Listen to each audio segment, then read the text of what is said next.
Meta Monday! Hello and welcome, ladies and gentlemen, to Off Meta Monday, the only show where we take a look at some of the less popular faces in the One Piece trading card game to see how bad they really are over a nice cup of morning coffee. Today's leader is one that's a little fresher in our memories. It's from OP-09, and it's one that's getting a lot of hate for lack of better promos that it's yet to have printed for it. Just who are we talking about? Well, I'm glad you asked, dear viewer. I'm gonna let the drum roll do the talking for me while I enjoy this nice sip of coffee. Buggy the Clown. Let's get right into the deck list here. So this is Buggy the Clown. He's a new leader from OP-09. It says you may rest 5 Dawn, discard 1 card from your hand to play up to 1 character with the cross guild type from your hand. Now, this leader is getting a lot of flack right now because there are some Japanese promos that have yet to be released in the US that sort of elevate this deck to where it needs to be to compete. But we're going to try it out today and just to get a feel for how it works, because I'm going in completely blind to this. I've never played Buggy, so we're going to get a feel. The list that we have here comes from Japan, from early on in OP-09's initial run. I'll post a link to the deck list in the description there down below, and I will throw up the player's name somewhere on here so you know who we're getting this list from. Anyway, so we're going to go over the list really fast. We've got Daz Bones. He is a 5-cost, 6,000 power character with counter plus 1,000. It says, if your leader's type includes Baroque works, this character gains plus 1,000 for every 2 event cards in your trash. And on play, you can draw 2 and trash 1 from your hand. Seems like a pretty good way to filter our deck. Kaya, we're not even going to bother going over that. Just a 2K counter with more filtering. Same with Marguerite, just a low-cost blocker that draws us a card. For Diamond Jozu, we got a 6-cost, 7,000 power character that lets us bounce one of our guys to bounce one of their 6 or lower guys, which is just solid. See a lot of play in Doflamingo too, so we're familiar with that card here. We've got Alvida. It's a 5-cost, 6,000 power character with huge bazongas and plus 1,000 counter. It says on KO, if your leader has the cross guild type, you can play up to 1 cost 5 or lower character other than Alvida from your hand. So this is going to be a really good card to just jam the board up and keep our character parity sort of similar on the same level to our opponents, so that way we're not losing on value. We've got Kabaji. He's a 2K counter, which is going to be important. 5 cost, 5,000 power. It says if you have Buggy or Moji, it cannot be KO'd in battle. Not really sure how often that's going to come up, but we will see. We got Crocodile. It's a 7 cost, 7,000 power character with plus 1,000 counter that says on play up to 1 character card with the cross guild type with a type including Baroque works at a cost of 5 or less from the hand. So yeah, just another card to just flood the board, keep things getting into play with some sick art. We got the Mihawk, 6 cost, 7,000 power. It's going to be our blocker for the deck. It says on play, draw 2, discard 1, just some strong value. See a lot of that similar effect on blue Mihawk cards. We've got the 10 cost Buggy. It's a big guy here, 12,000 power. It says on play, return up to 1 of your opponent's characters to the bottom of the deck. And if you don't control 5 characters with a cost of 5 or more, you got to bounce that guy too. So this card is going to be sort of situational on whether or not it actually gets to stick around, but either way, it's a decently solid piece of removal. Solid in air quotes, because, I mean, it's 10 cost, but it does leave you with a body on board if you're lucky, so can't complain there. Whoa, hey, it's me from the future at night. I forgot to mention that we can play this card for reduced cost thanks to the Buggy leader ability, so it's really just a 5-cost Red Rock, which is pretty good, so maybe let's not give it too much discredit here. We've got the Moji. It's our other 2K counter for the deck. It's going to say, look at the top 5 cards of your deck, reveal up to 1 Richie, and put it in your hand, put the rest on the bottom. And unfortunately, it doesn't look this list even plays Richie. So as it stands now, this guy is just a 2K counter. Then we've got Daz Bones, a 5-cost vanilla, just a solid 7,000 power body with some counter on it. So that way it's not just such a solid brick. Sorry, I got a burp. Forming in my gestational track here. Gestational track. I'm not pregnant. What am I? My digestive track. Anyway, got Mr. 3 Galdino. On play, look at the top 4 cards of your deck. Reveal up to 1 cross guild type, including with a type. Or with a type including Baroque Works. You can get one or the other than Galdino, and put it in your hand and place the rest on the bottom of your deck. So this is going to be our main searcher for the deck. We're running 4 of this guy. He's going to search our whole deck up, basically. So there we go. So I just peel off, just draw some extra cards, get some value generated in our hand, make sure we have enough characters to play with our Buggy and stuff. We got the red rock there. Just an extra tool to keep the board clear, keep those big threats off of us while we build our 5 guys up. And then same thing with the Raging Tiger. So now that we have a good idea of how the deck plays, let's get right on into some gameplay and see how it fares on the ladder, shall we? Okay, we are back and ready. Let's see who we're playing against. Looks like we're playing against Robert Lucci. Okay, R as in Robert Lucci. O as in, oh my God, I don't think we keep this hand. We're going to mulligan that away. Not much better. We're going to draw our done. I don't think we even play the Kaya. I think we just pass it. Pass it off. See what happens. We can maybe draw a searcher off the top here. That would go crazy. That would be brazy. It was not. I'll tell you what. We'll get in for 5. See what happens there. Just put a little pressure on. Either takes it or he counters it. One or the other. He ain't got much choice. He countered it, which is interesting. I figured he would probably just take it to get the card advantage. Idiot. We're going to take some card advantage, and we're going to cast the peel off here. Pass it off. So we got a card in his hand, and we got some card advantage on him, which is pretty peak. All right. Not going to be able to get full effect off of that. We have no characters, so he's literally just playing this to filter. And we, however, are going to take the first attack. And we have lots of cards on him. And with all of these cards that we have on him, we're going to... we do have a crocodile. That's what we're going to do. We're going to activate.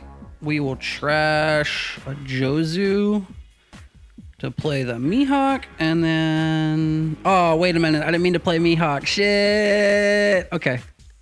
Huge bummer there. I did not mean to play Mihawk. I meant to play the crocodile.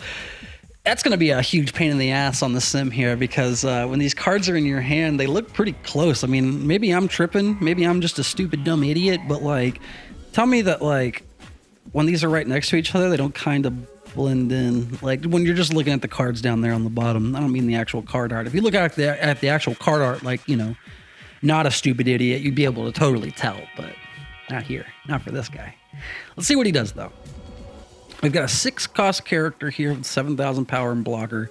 Totally feasible for him to just blow this up and have us waste 2 cards out of our hand last turn for literally no advantage. But if he doesn't blow it up, hey, we got a 7K blocker, baby. Let's go. All right. Come on, Pirate 8932. Okay, the same card. Interesting. I don't give a fuck about it. It's boring. Moving on.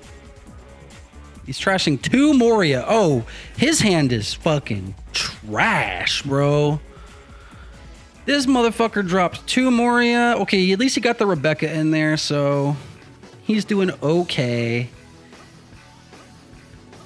We just block. What, are you gonna pop me somehow? I don't think you can. Good luck. Draw. All right. We got this guy's numbered right now. 7 done. Okay. Now, I'm not super familiar with this deck. This is only the second game I've played with it. The first game was awful. You guys should have seen the first game. I'll throw some highlights in there. Yeah, right there. Yeah, you see how fucking awful that is? Oh, man. Anyway, not our best matchup.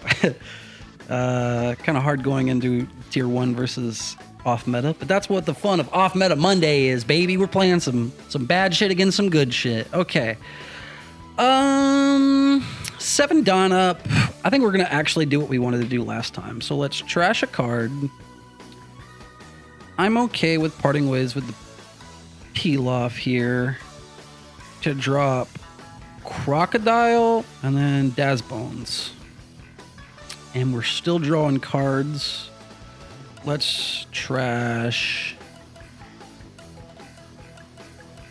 Damn, this is a tough call. We've got a lot of 2Ks. I think we just have to pitch one of them, so we'll pitch the Richie. And then let's don up and get in for some damage. Shall we?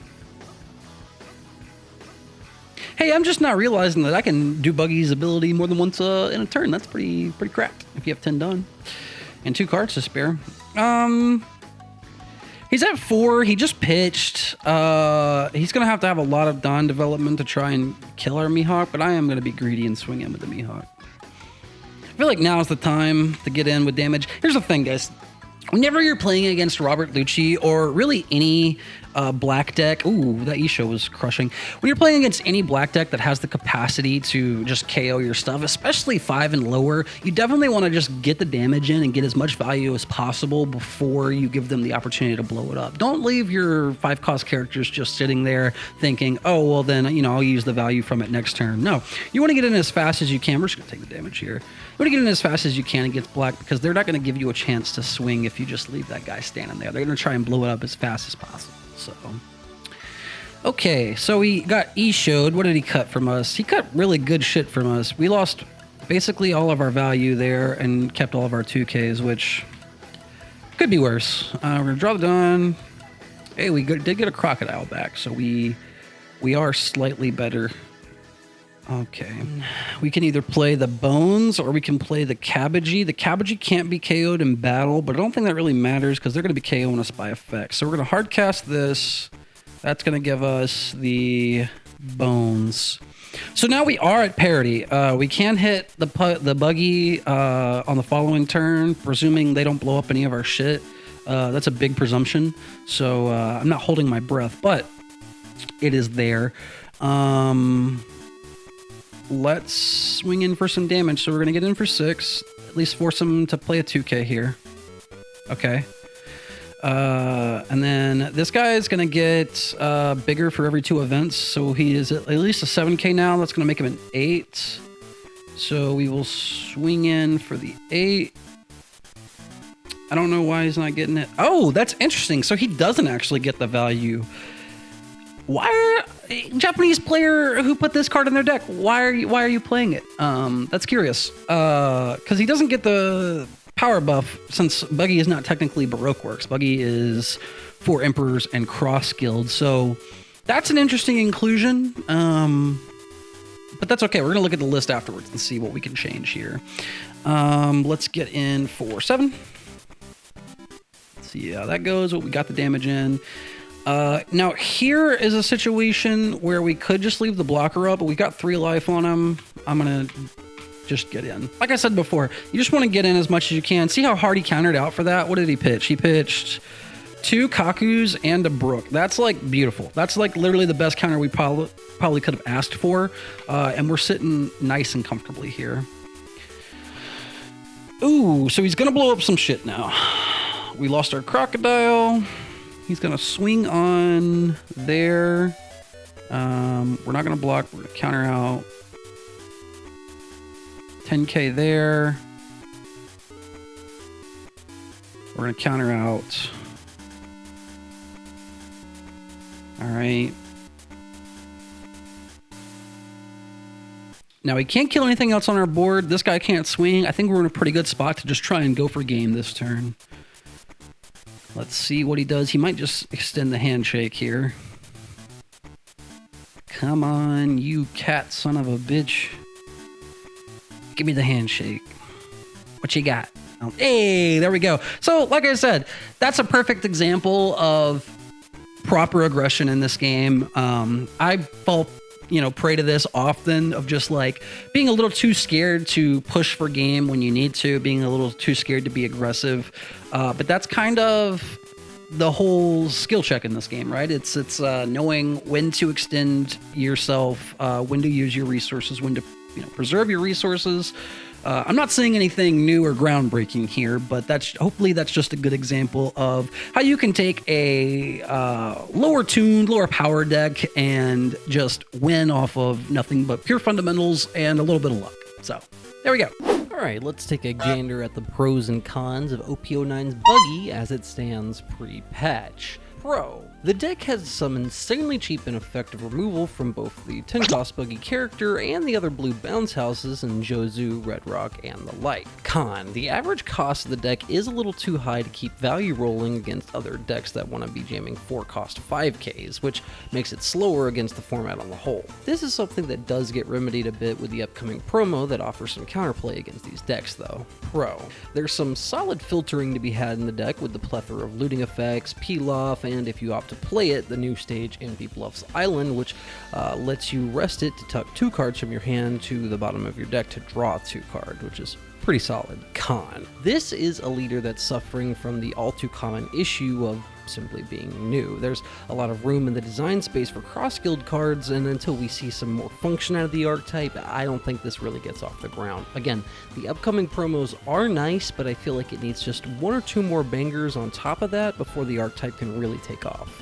If you like what you've seen here and you want to see more Off Meta Monday in the future, be sure to like, comment, subscribe!